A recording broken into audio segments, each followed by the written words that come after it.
Boa noite a todos, sejamos todos bem-vindos a mais uma reunião doutrinária em nossa casa, a União Espírita Cristã. As pessoas que nos visitam pela primeira vez, sintam-se à vontade e abraçados por todos nós aqui da UEC.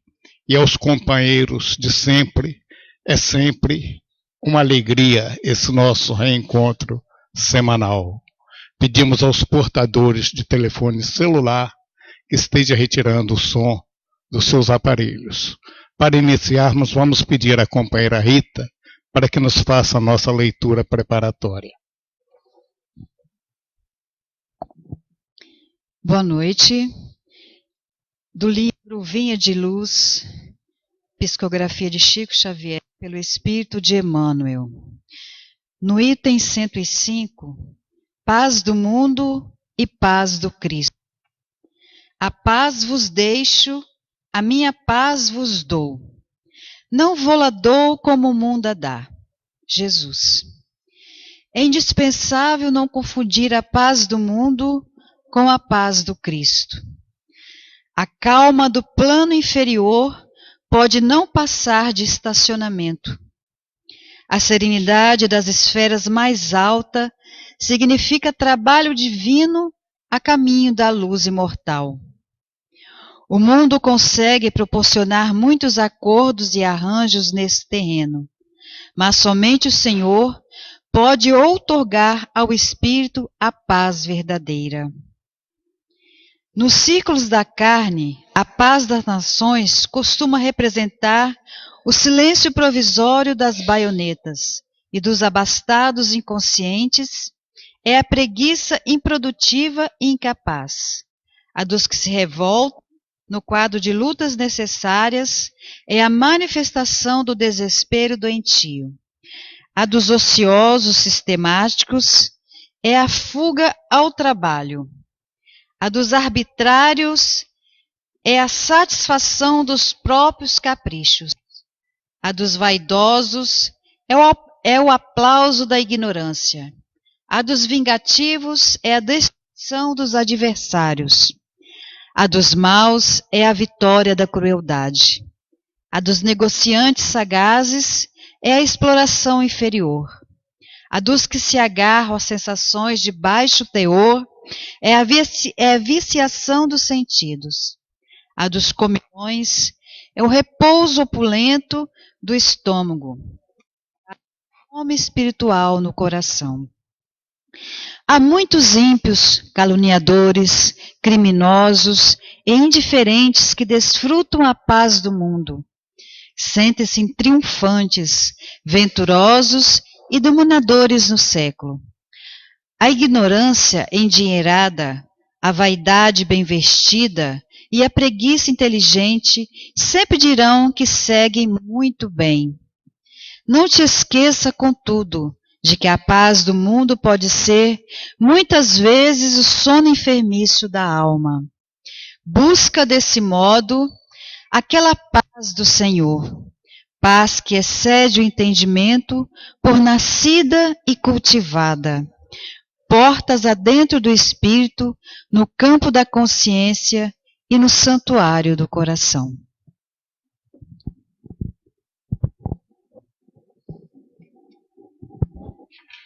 Queridos companheiros, queridos irmãos, harmonizados que estamos neste momento, coloquemos na nossa tela mental a figura do doce Rabi da Galileia e elevemos o nosso pensamento a Deus, nosso Pai, de infinito poder e bondade, e agradeçamos pelo dom da vida. Agradeçamos ao Divino Mestre Jesus a oportunidade de estarmos frequentando essa escola de vida que é o nosso planeta Terra, em busca da nossa evolução espiritual. Agradeçamos a Jesus podermos estar aqui neste momento reunidos para ouvirmos falar do seu Evangelho. Peçamos aos nossos mentores espirituais, aos benfeitores espirituais da nossa casa, ao nosso patrono, Dr. Adolfo Bezerra de Menezes e sua equipe, que estejam intuindo e amparando a nossa palestrante da noite, e que nós possamos estar com a mente aberta, a fim de captarmos tudo aquilo que nos for passado e estarmos usando em nossa vida cotidiana. Que o Divino Mestre Jesus, a querida Mãe Maria de Nazaré, continue conosco, hoje, agora e sempre. A nossa palestrante da noite, nós temos a satisfação de ter conosco a nossa companheira Elizabeth Tolomelli, aqui da UEC, e nos traz o tema Bezerra de Menezes, o médico dos pobres. À vontade, Beth.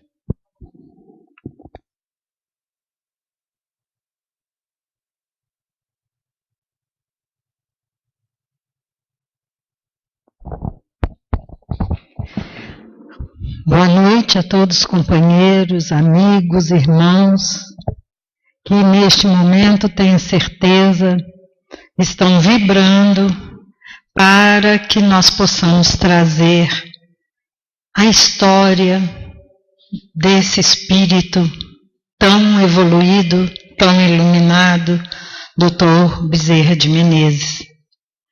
Que ele possa nos envolver para que nós possamos dar o nosso recado, pelo menos com o máximo de fidelidade, diante da grandeza da vida deste Espírito aqui na Terra, enquanto esteve entre nós, e mesmo na espiritualidade, porque lá ele continua a olhar por nós. Como essa palestra está sendo transmitida ao vivo, a UEC gostaria muito de agradecer ao José Aparecido, que praticamente sozinho, com muito esforço, com muita dedicação, tem procurado manter esse canal de divulgação. E imaginem, né, seguindo o conselho de Allan Kardec, que uma da maior missão nossa é divulgar o Espiritismo. Então vamos começar nosso estudo. Era um dia comum de trabalho. Ele havia atendido muitos pacientes no seu consultório. E à tarde, já à noitinha, quando chega em casa, cansado, encontra sua esposa aflita porque sua filhinha está com febre muito alta. Ele então lava-se, come alguma coisa, e quando ele está começando a cuidar de sua filhinha, batem à porta. Quando ele vai abrir a porta, é uma senhora desesperada. Ele pede, lhe roga: Dr. Bezerra de Menezes, minha filha está morrendo, o senhor precisa ir ver a minha filha. Ele olha para a esposa, olha para a filha dele, a esposa implorando que ele não vá. Já era escuro, já estava à noite. Ele olha para a filhinha dele, para a esposa e diz: ela tem Jesus, eu vou. E foi. E andou muito com aquela senhora, chegou lá, atendeu a filhinha dela, medicou, e quando a menina já estava melhor, ele retorna a seu lar. E aí bate aquele medo, aquela ansiedade. Chega em casa, tudo silencioso, tudo quietinho, sem nenhum choro de criança. E ele pensa: meu Deus, o que será que eu fiz? Será que minha filha desencarnou?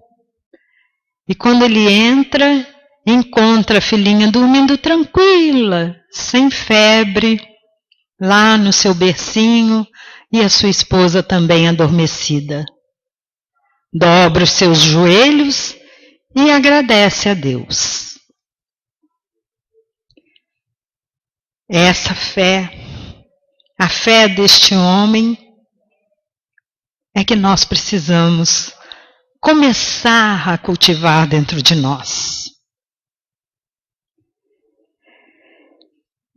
Bezerra de Menezes, Adolfo Bezerra de Menezes Cavalcante, nasceu num lugarejo chamado Riacho do Sangue, lá no Ceará.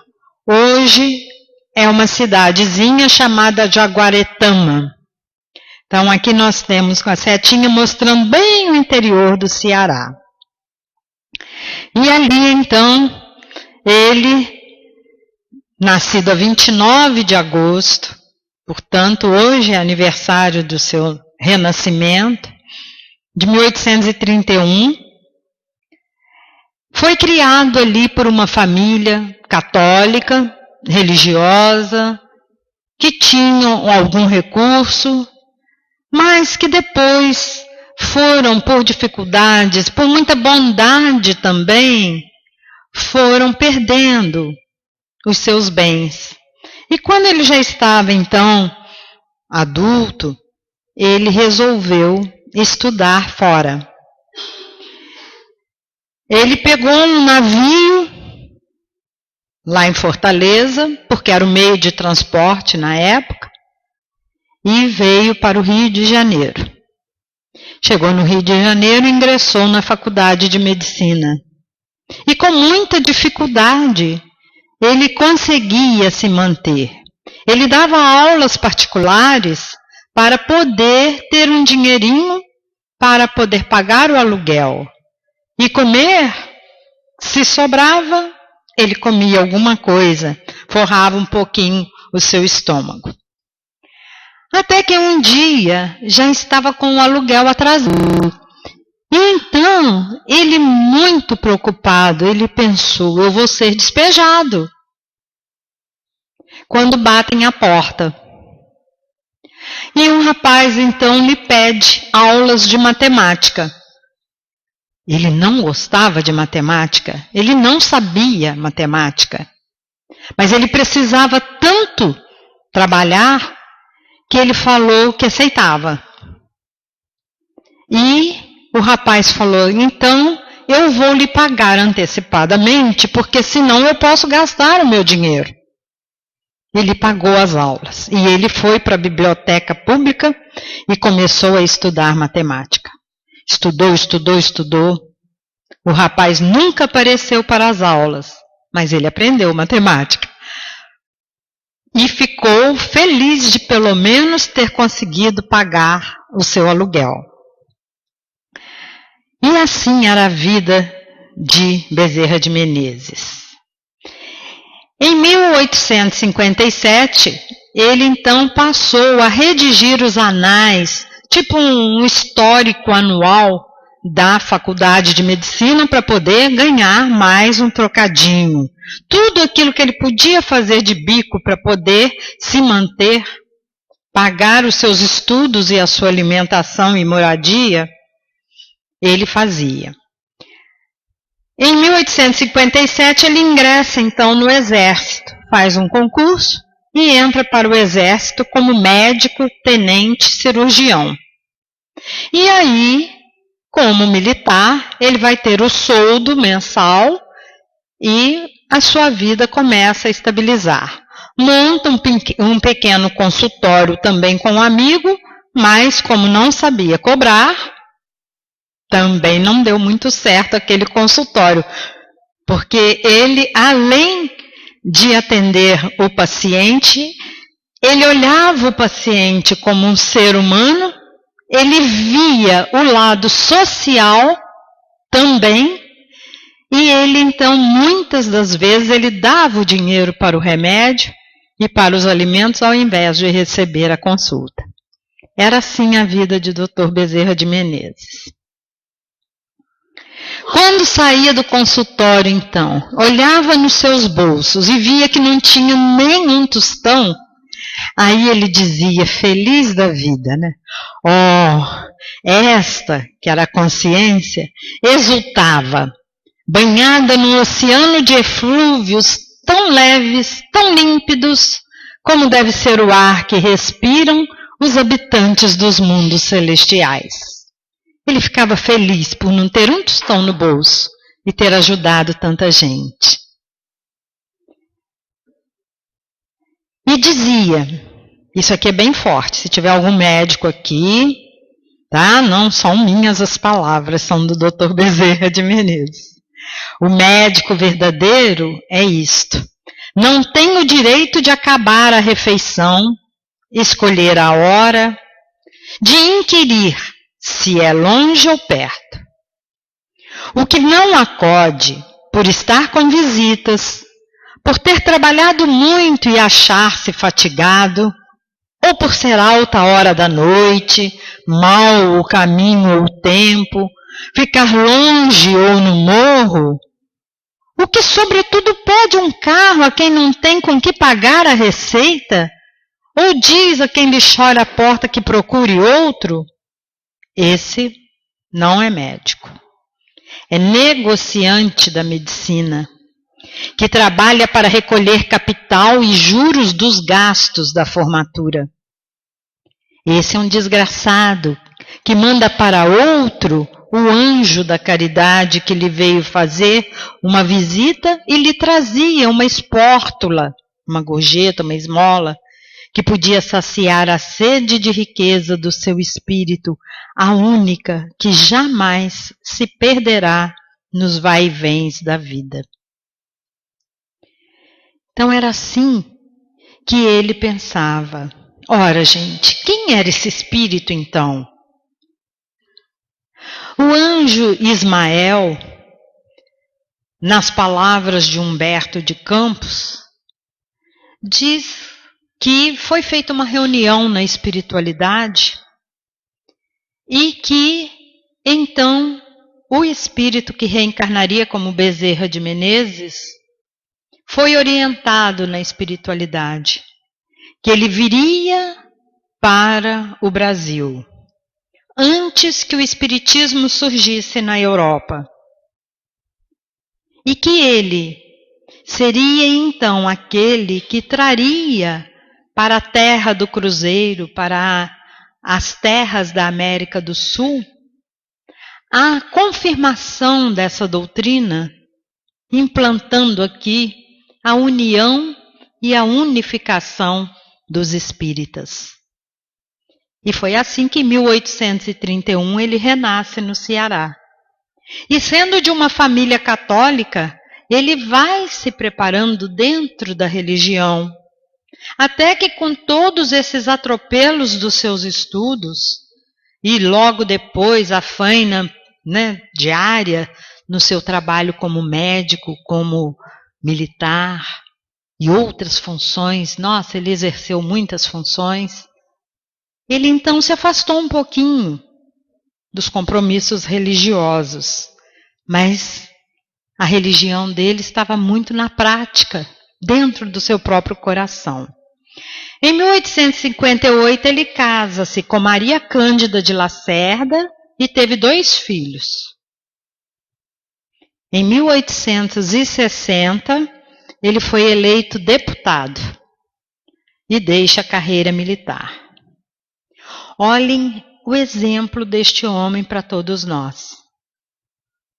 Está lá no Livro dos Espíritos, por que o bem, o mal sempre supera o bem?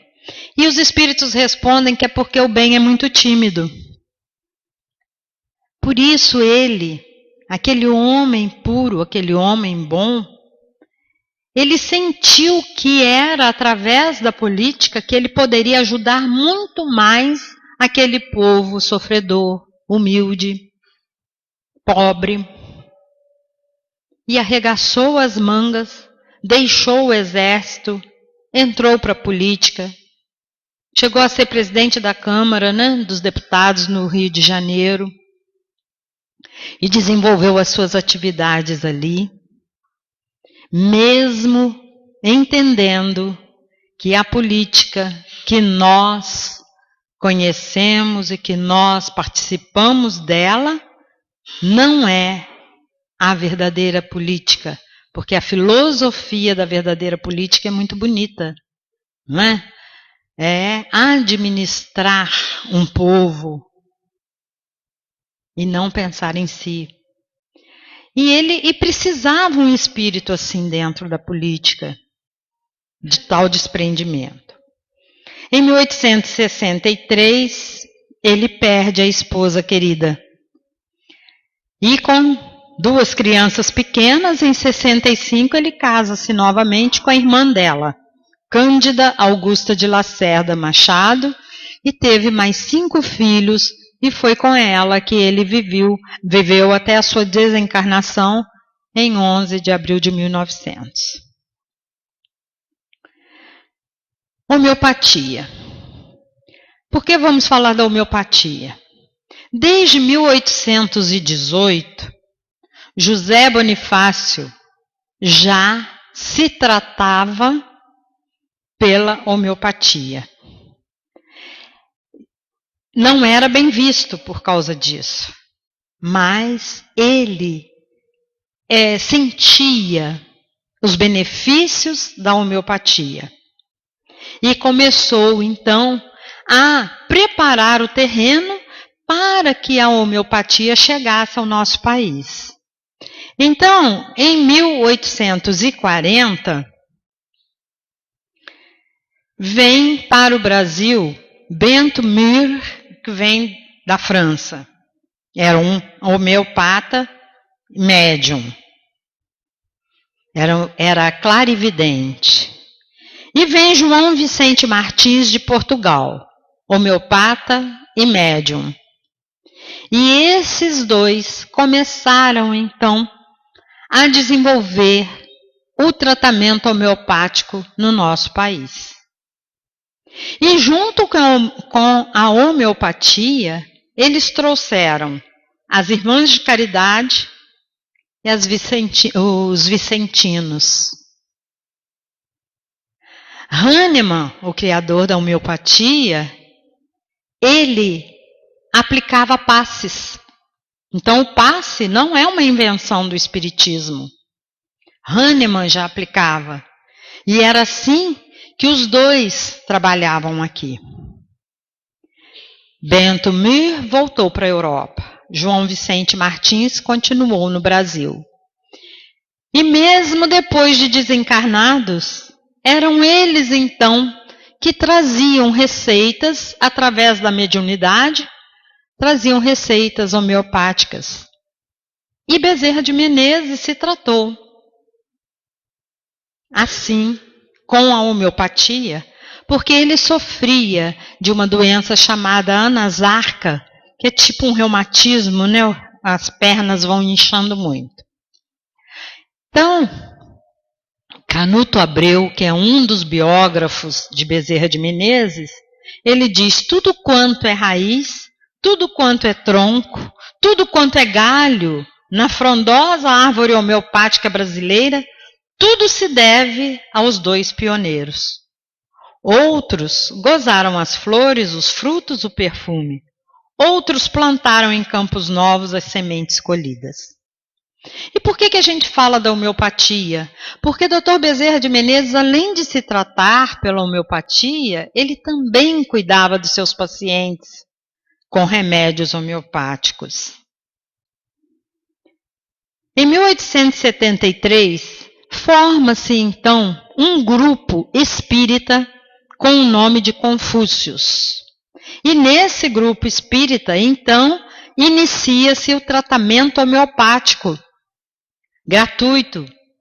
E isso causou muito problema para a sociedade. Por quê?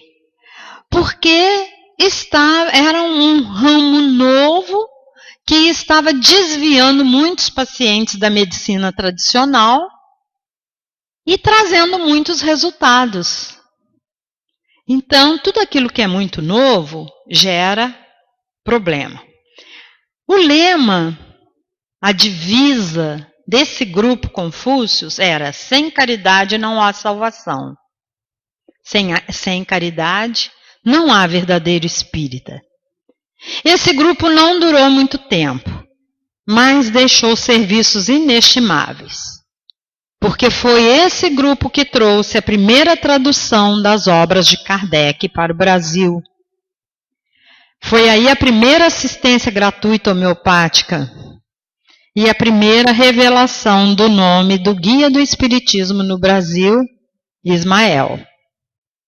Então foram grandes benefícios que esse grupo trouxe.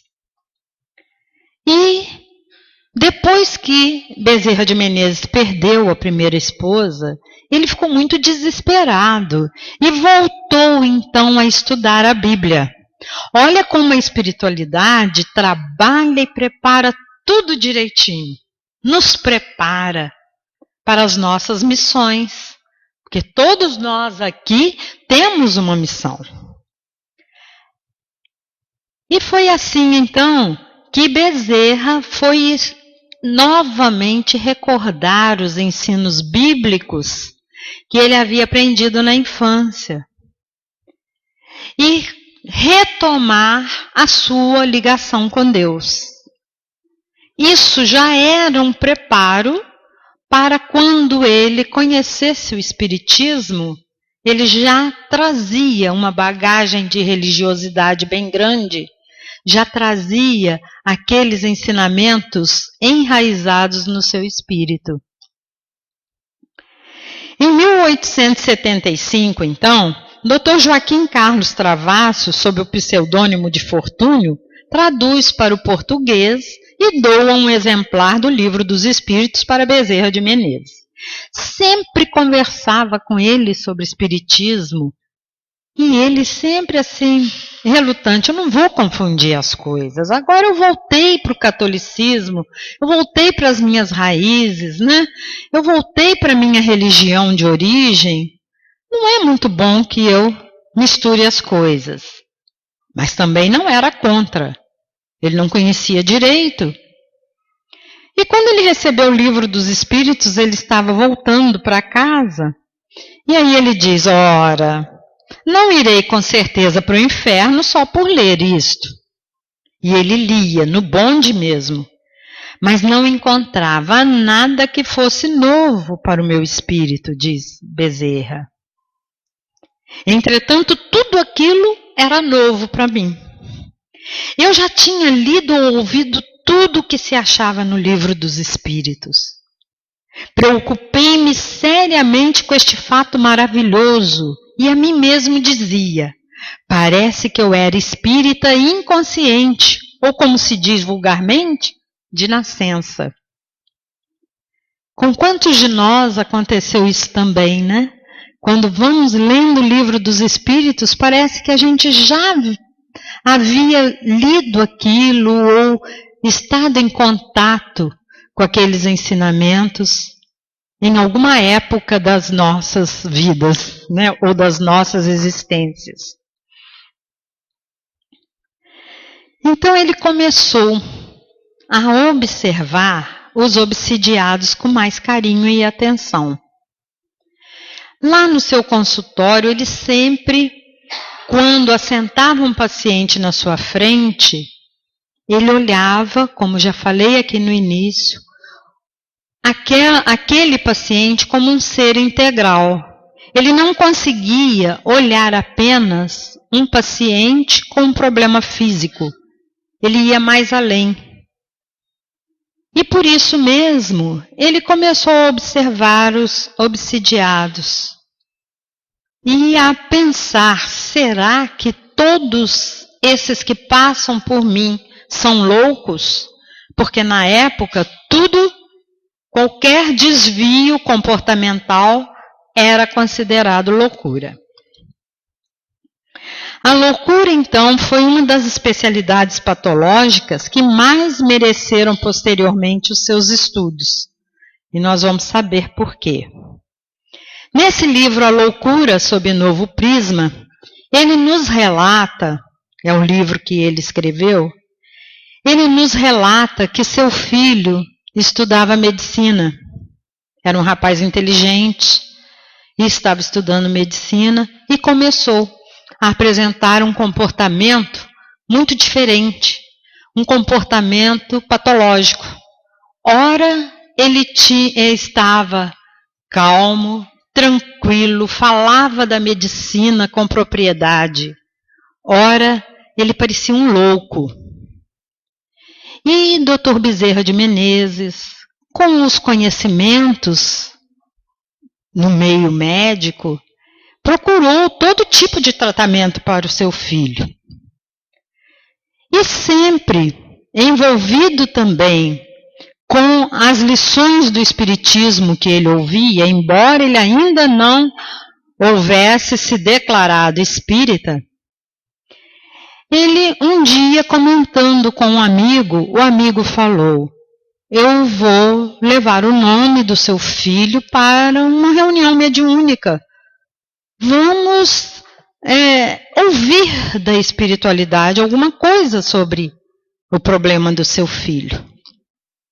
E passado algum tempo, ele falou: esta noite eu sonhei com seu filho a noite toda. E neste sonho, eu via um calabouço, um homem lá dentro gritando desesperado, porque não era só a ele que você estava fazendo mal, mas a toda a família dele, que por ele estar preso ali naquele calabouço por sua causa, a família estava desamparada. Imaginem a dor de Dr. Bezerra de Menezes, de saber que num passado ele havia condenado um homem inocente. É por isso que a gente às vezes traz uma biografia, mas a gente precisa ter muito cuidado quando a gente fala, para não induzir as pessoas iniciantes no espiritismo a tomarem aquelas figuras como ídolos. São espíritos como nós, passando por provas como as nossas, mas que pelo seu livre-arbítrio, pela sua força de vontade, pela sua coragem e essencialmente pela sua fé, conseguiram vencer a si mesmos. Exemplo para a nossa caminhada. E assim então o filho dele foi tratado, aquele espírito foi tratado, aquele espírito foi levado a perdoar Dr. Bezerra de Menezes, porque aí o espírito revelou depois na reunião mediúnica que não tendo como atacar o Dr. Bezerra, porque era aquele homem bom demais, atacou o filho. Levou muito tempo ainda para o filho voltar às suas faculdades normais, mais de 3 anos. Mas foi assim uma lição muito grande para ele, por isso ele se dedicou tanto ao estudo da loucura. Esse relato está feito por Dr. Bezerra de Menezes mesmo nesse livro. Então não é história de nenhum biógrafo, né? Em 1º de janeiro de 1884, aconteceu a fundação da Federação Espírita Brasileira. Era o início do espiritismo se espalhando pelo mundo. Aqui, então, haviam grupos que se dedicavam mais à parte científica, outros grupos que queriam se dedicar mais à parte religiosa. Era preciso que houvesse, então, um órgão que pudesse trazer uma orientação só para todos os grupos. E aí foi fundada, então, a Federação Espírita Brasileira. E queriam, mesmo sem Dr. Bezerra ser espírita, queriam que ele fosse presidente, e ele não aceitou. Ele foi presidente depois de 1895 a 1900, antes de morrer. Então ele já estava mais próximo de aceitar o espiritismo, porque com todos esses acontecimentos, aquela sua filha da febre, do caso que eu contei no início, havia desencarnado. Um outro filho que estudava direito em São Paulo envia uma carta e dizendo então que estava muito bem, que os estudos iam muito bem, que ele estava ótimo. Alguns dias depois que a mãe recebeu a carta, numa noite, quando eles vão se ajeitar para dormir, ela escuta um barulho. E era o barulho do castiçal caindo no chão. Eles levantam e vão ver, o castiçal está no mesmo lugar. Aí, Dr. Bezerra acalma a esposa. Daí a pouquinho, novamente o barulho. Então ela diz: aconteceu alguma coisa com meu filho. Eu estou sentindo ele passar a mão nos meus cabelos como ele faz. Meu filho morreu. Dr. Bezerra tentou acalmá-la e tal. Daí, a uns 3 dias, chega de navio o corpo dele. Veio de Santos o corpo do filho que havia falecido. Não há detalhes de como ele morreu. Então, todos esses acontecimentos foram levando o Dr. Bezerra a chegar mais perto do Espiritismo. Ele, nessa época, como escritor, que ele sempre gostou muito de escrever, ele escrevia nos jornais, escrevia no Reformador, escrevia no jornal O País.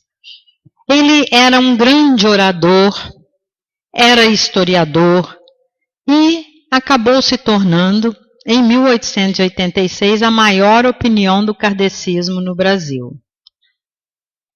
E foi numa noite memorável, então, de 16 de agosto de 1886, que diante de uma plateia de cerca de 2.000 pessoas, que enchiam a sala da Guarda Velha para ouvir, em silêncio, emocionado, atônito, a palavra de ouro do eminente político, do eminente médico, do eminente cidadão, do eminente católico, Dr. Bezerra de Menezes, que proclamava aos 4 ventos a sua adesão ao Espiritismo.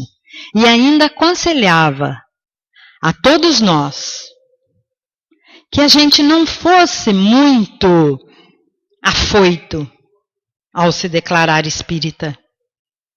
Que a gente procure conhecer a doutrina, que a gente procure se adaptar aos princípios fundamentais da doutrina, que a gente procure viver dentro dos postulados da doutrina, que a gente procure ser fiel a esses postulados para se intitular realmente espírita. Ele era muito cuidadoso, olha quanto tempo ele levou para se declarar espírita. Essa é uma foto da sede histórica da Federação Espírita Brasileira no Rio de Janeiro. E quantas são as lições de Dr. Bezerra de Menezes para nós. De vez em quando, Dr. Bezerra, sentindo uma necessidade de uma energia maior, subia humildemente as escadarias da federação, pegava uma ficha, assentava-se no meio da plateia e esperava o seu número para ser chamado para receber o passe. Igualzinho a gente faz aqui, né? Quando a gente pode, a gente quer passar na frente dos outros, a gente quer descer primeiro. E ele, num exemplo de humildade, ele subia quietinho, parava, sentava ali no meio das pessoas e ficava esperando. Ou uma receita mediúnica, né, homeopática, ou o passe. E tem uma história interessante que um primo dele conhecia, então, um médium que era receitista e trazia os medicamentos para curar o problema dele, a anasarca. E já haviam 3 meses que ele tomava aquele medicamento e ele pensava assim, eu acredito, mas Nem uma palavrinha? Só vem os medicamentos nos vidrinhos? E a prescrição como tomar? E um dia ele estava na varanda, lendo um livro, seu vizinho chega e ele começa a conversar com o vizinho e fala: eu acho que eu já estou bom, porque eu só sinto assim um pouquinho de dorzinha, assim, só dolorida a minha perna. Aí daí a pouquinho, passado 1 hora mais ou menos, chega o primo dele com um vidrinho de remédio e um bilhetinho. Você ainda não está bom. Essa melhora faz parte do tratamento, mas você tem que continuar o seu tratamento. Era a primeira vez que vinha um bilhetinho. E pelo tempo que o primo gastava para ir da casa dele até a casa de Bezerra de Menezes, era exatamente o momento em que ele falava com o vizinho. Nunca me veio nem um bilhetinho, nem uma palavra sobre a prescrição do remédio. Então, o Dr. Bezerra de Menezes era assim. Aqui é uma foto da farmácia Cordeiro. Cordeiro era um farmacêutico amigo dele e emprestou uma sala nos fundos da farmácia onde o Dr. Bezerra atendia. Então, era a farmácia Cordeiro. E o dono da farmácia era o José Guilherme Cordeiro. Ali, Dr. Bezerra atendia e foi feito um acordo entre a esposa do Dr. Bezerra e o Cordeiro. Quem cobraria as consultas era o Cordeiro. Aquele que podia pagar, ele cobrava e guardava o dinheiro para entregar para ela. Porque se batesse na mão do Dr. Bezerra, ele dava.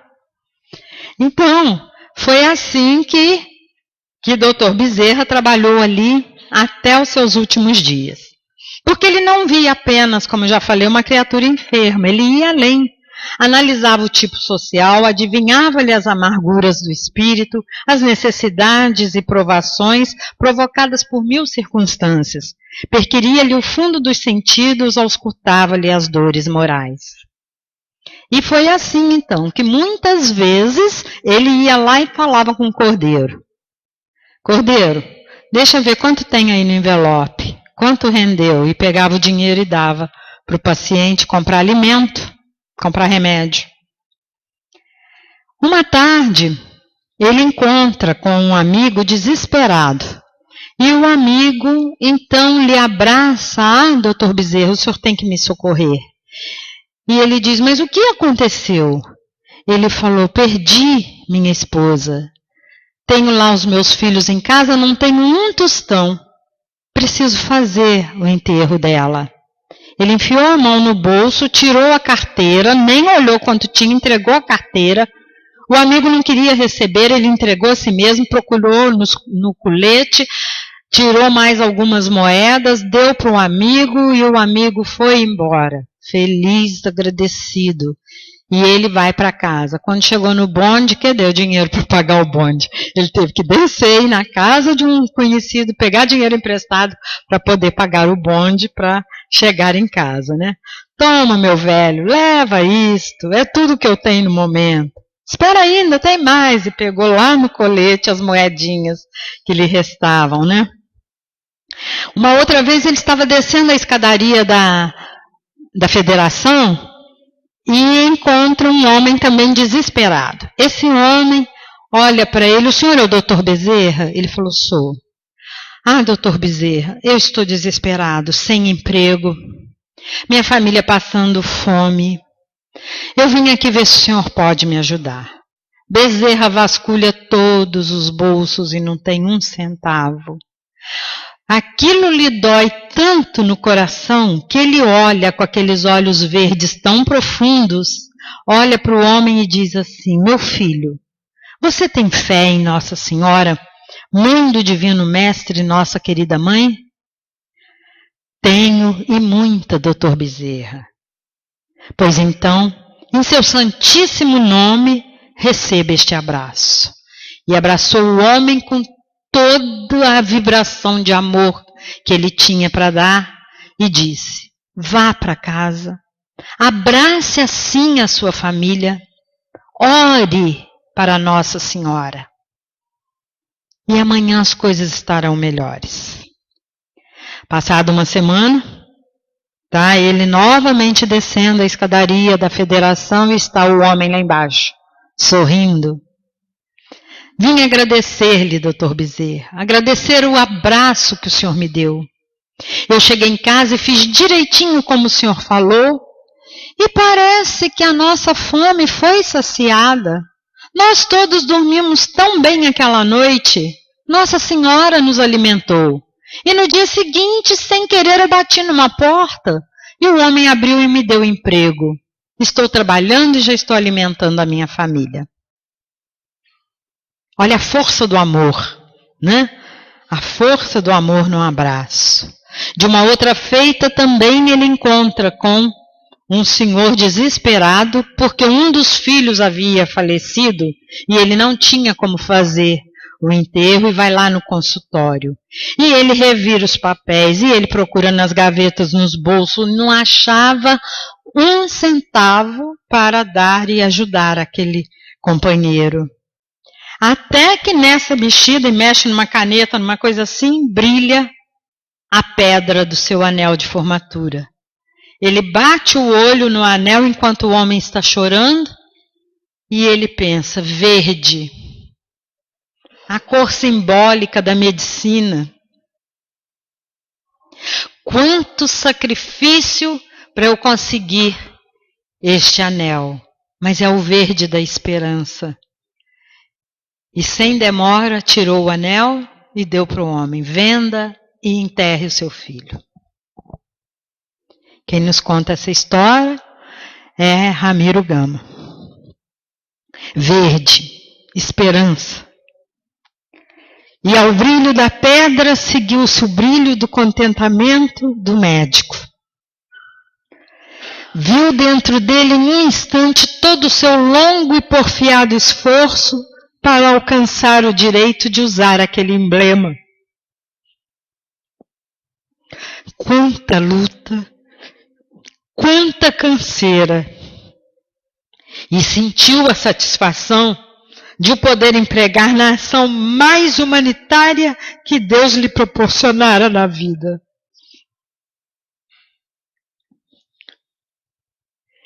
Dr. Bezerra era um grande orador. E depois de se declarar espírita, então falava muito para plateias enormes. E tinha muito cuidado ao falar. E ele mesmo nos aconselha, muito cuidado ao falar sobre a doutrina.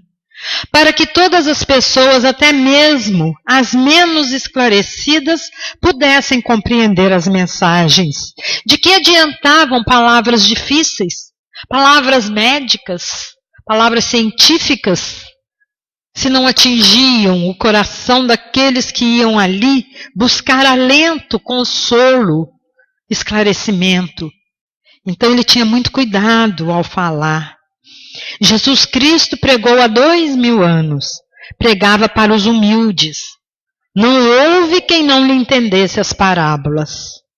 É que elas vinham diretas ao sentimento, ditadas em linguagem simples e enternecedora, endereçavam-se ao coração e não ao cérebro.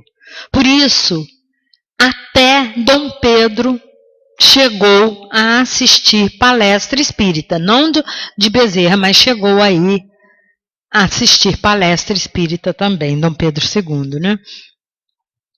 E como a gente falou que havia aqueles grupos, uns dedicados à ciência, outros dedicados mais à parte religiosa, outros à parte filosófica, ele quando assumiu então a federação, ele sentiu que a sua missão era da unificação para trazer um espiritismo para o Brasil. Apoiado no tripé, ciência, filosofia e a religião que nos liga a Deus. Só com essa unificação é que o espiritismo poderia vingar. E essa era a sua missão, que ele recebeu do anjo Ismael antes de reencarnar. Então, mais importante ainda do que a unificação, ele pregava, e prega, até hoje nas suas mensagens, a união dos espíritas. Lembrando que Jesus nos ensinou que os seus discípulos seriam conhecidos por muitos se amarem. E os laços que ligam aqueles que são espíritas são os laços do amor, da fraternidade, da benevolência, da caridade. Então ele dizia, mantenhamos o propósito de irmanar, aproximar, confraternizar e compreender. E, se possível, estabeleçamos em cada lugar onde o nome do Espiritismo apareça por legenda de luz, um grupo de estudos, ainda que reduzido, da obra kardeciana à luz do Cristo de Deus. Ensinar, mas fazer. Crer, mas estudar. Aconselhar, mas exemplificar. Reunir, mas alimentar. Outra mensagem, a unificação sim, mas a união também. A tarefa da unificação é paulatina, a tarefa da união é imediata. Enquanto a tarefa do trabalho é incessante, porque jamais terminaremos o serviço, desde que somos servos imperfeitos e fazemos apenas a parte que nos foi confiada. Amar, no entanto, é o impositivo que o Senhor nos concedeu e que a doutrina nos restaura. Demo-nos as mãos e ajudemo-nos. Esqueçamos as opiniões contraditórias para nos recordarmos dos conceitos de identificação, confiança no tempo. Começa o século XX e Bezerra é acometido de ataque de congestão cerebral, AVC. Isso em janeiro de 1900. E aí, também a sua doença, a anasarca, já estava muito avançada.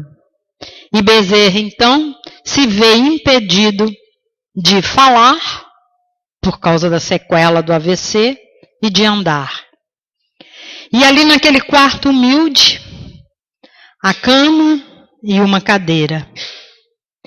Ali naquela cadeira, levantava-se uma roupa de seda rica, cheia de joias, assentava um maltrapilho.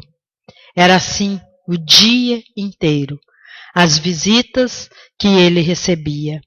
E ele olhava cada um daqueles irmãos seus ali e sentia que ele não podia falar, aconselhar, mas ele sentia a dor de cada um e orava. Era o que ele podia fazer naquele momento.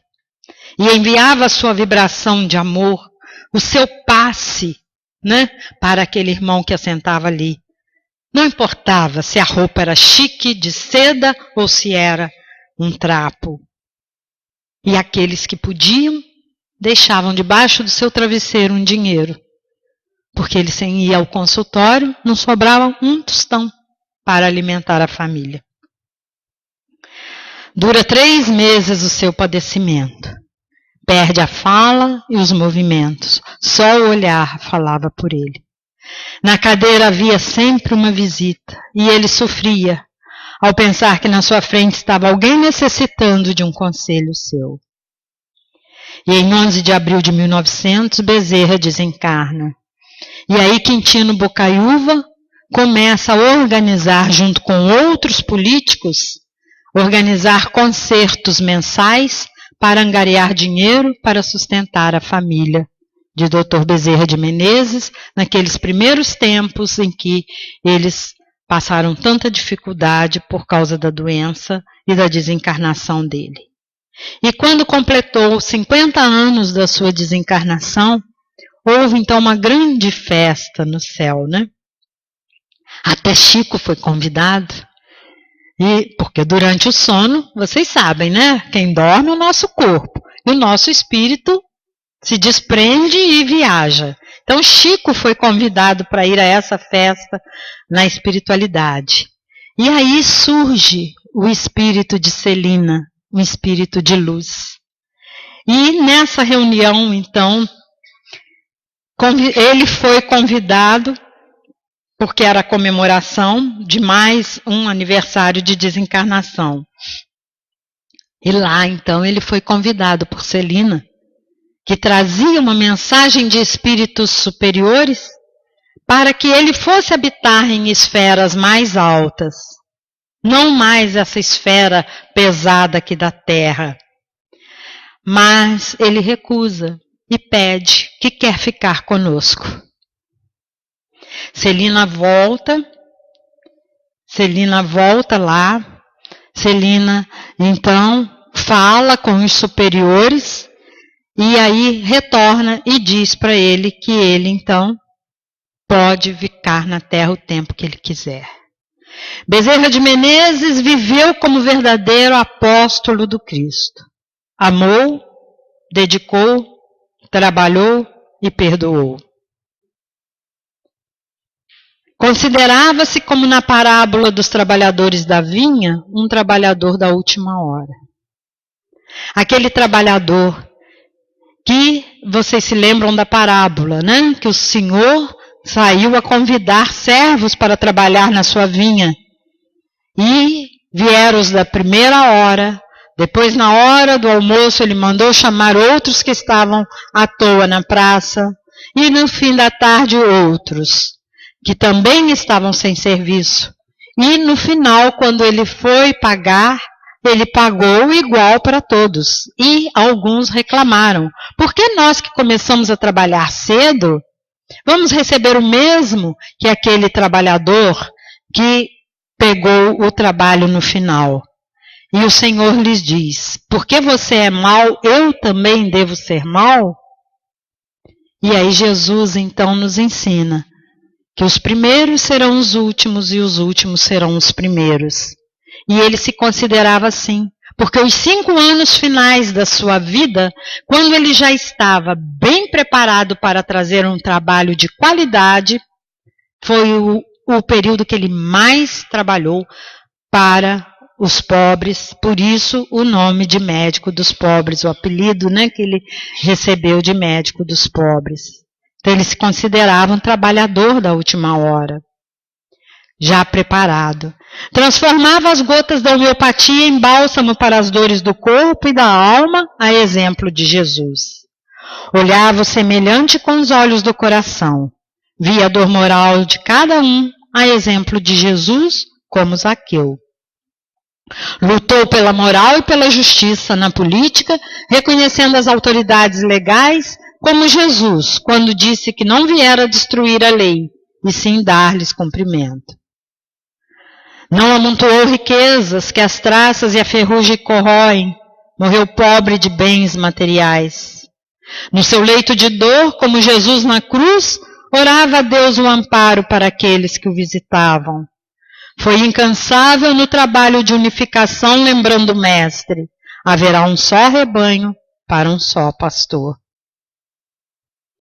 Tenho outras ovelhas que não são deste aprisco, importa que eu as traga. Assim que ele até hoje cuida de cada um de nós, buscando essas ovelhas para o aprisco de Jesus, atendendo aos apelos de cada um de nós que nas nossas dores buscamos este espírito de luz, esse médico dos pobres, amparando, protegendo a nossa casa espírita, porque ele é o mentor da nossa casa espírita e de tantas outras pelo Brasil. É ele que agora recebe o nosso abraço de parabéns, de felicidades, e que ele continue crescendo, crescendo, crescendo, que a sua última hora continue sendo enorme, brilhante, amparando a cada um de nós que estamos aqui ainda tão atrasados na nossa caminhada. E para encerrarmos então, nós trouxemos uma musiquinha bem alegre, já que tem tantos trechos tão tristes da vida dele. Vamos ver se vai funcionar, né? Espero que todos cantem com os jovens que fizeram a música.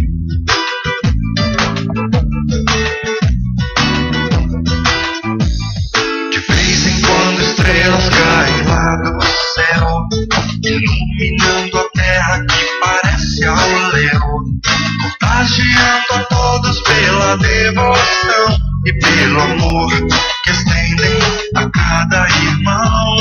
Pode cair bem longe lá no Ceará, mas deixa um lindo rastro por onde passar.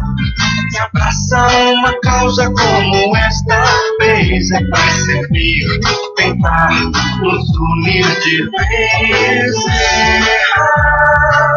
Quero falar de uma estrela que em muitos pontos lá do Rio brilhou, irradiando muito amor, passando um lindo quadro surgiu, porque a mão esquerda nunca viu o que a outra distribuiu. Terminada a jornada, volta lá pro céu, não pode ser descrita nem por um pincel.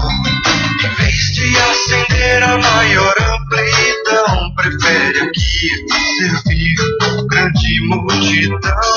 Pode atender aqui ou mesmo acolá, mas deixa uma mensagem por onde passar. É um convite a todos para a lucidez, que a cada um cabe ajudar-se também. Bezerra, quero falar de uma estrela que em muitos pontos lá do Rio brilhou, aliviando muita dor. Criança, neste exemplo de herança, qualquer doutor daria o seu anel pra transformá-lo em flanel. Bezerra, quero falar de uma estrela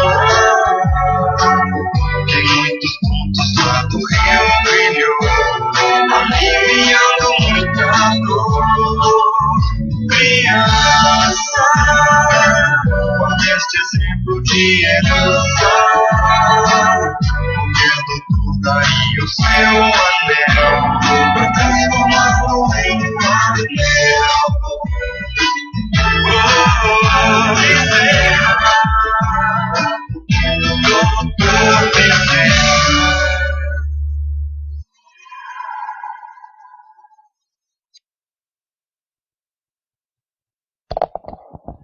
Obrigado, Dr. Bezerra.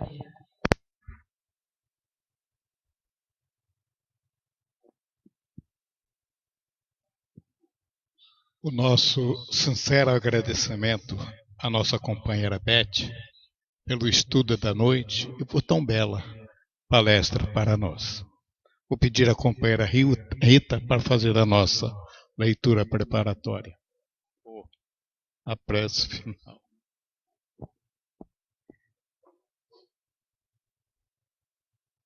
E assim, com os nossos corações agradecidos por estarmos aqui, termos essa oportunidade de relembrar mais uma vez a vida desse homem tão especial, tão valoroso, tão importante para cada um de nós e para a doutrina espírita. Jesus querido, amigo constante nas nossa vida, nós te agradecemos infinitamente. Agradecemos aos amigos espirituais que aqui se encontram. Agradecemos ao Dr. Bezerra de Menezes, patrono desta casa, que olha por cada um de nós, que hoje comemoramos o seu aniversário. E te pedimos, Senhor Jesus, pedimos também ao Dr. Bezerra, que continue olhando por cada um de nós, que saibamos aproveitar essa oportunidade de conhecer essa doutrina que nos esclarece, que nos conforta, e procurar seguir os teus exemplos. sermos melhor a cada dia na prática do bem. Obrigada, Senhor. Que assim seja.